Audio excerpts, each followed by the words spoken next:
dâu khi thính lâm ta para khi tua an tua re đâu dâu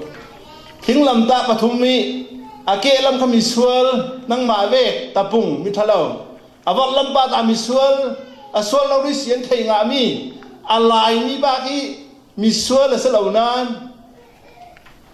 nang mai chan ai thi tu jisu si hei zo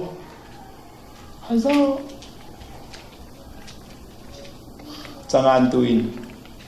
kami ni sin Barnabas kha achal lawi atra jam sawi suni wi kami zani sin thak mi sual mi thalo mi that suam mang sinan kami ni sin apiang thari o tu ni ka thi ni rauri ka tinan keima aya jisu thimo ati kami ni sin apiang thari annun nak akhengo very Adam song kamundi na Jisu Kri kenna rundam na tu kang trasne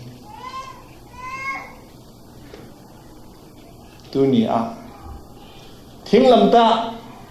e pheli mo na thiren to sabai kam humi thi thinglam ta i por han tam bik leng mlo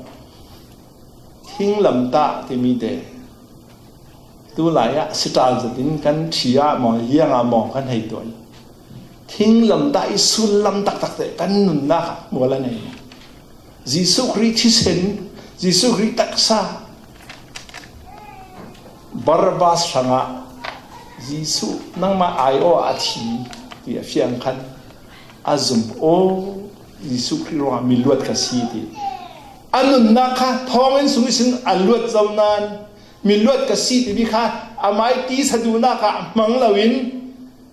nun naki atlen tu Jisu Kri aboy pa ranga athi theng rin zadin boy pa na tuan soronga nang le kai sa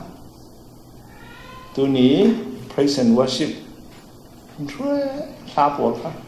simachia bangin du tak mi la pol sin na thanga ka thanga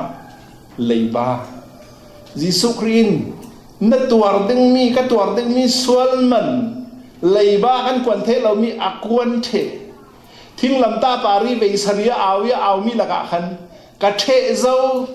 it is finished ati mi kha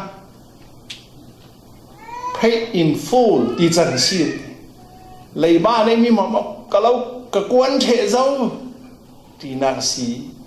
nang le kai kan tuar ding mi kha Jisu Kri kan thanga in kwan sak the zo a the zo tu nia nang le kai aw ding mi chu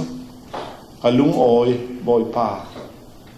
minung tampin hi thu tak an thainan an thuak long a thangi an thil long a thang lo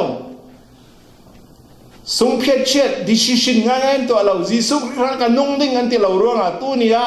an thanga sulam nei lo nang te hi run dam na thu tak ve jet na thei zau cha te ve jet na ser zau tu nia atakin Barnabasin atakin na chawlangi Kri hangian nun vekin Polin o ti athai fiam ni mi film zat thiam zat leilung tluna a film na mangi du tok pum chom a thai sinan ama te puan thama sak re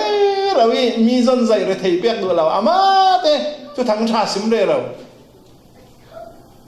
Jisu Kri tung thun tu Polin leilung tluna an du to nom no lawin Kri hanga an tuar vekin nang le kai khal Jisu Kri rangi atur mi ka hanga asi kan hanga asi ti thein thapu atuin na hanga nun na aliam nang te ati vekin kan rangi ka rangi ati tu Kri hanga ziang ka pek ve ding ti he nanun na ke tu ri sa chat na na to dinga lam son tak tak se pathian thu sa son am pek sa ram se amen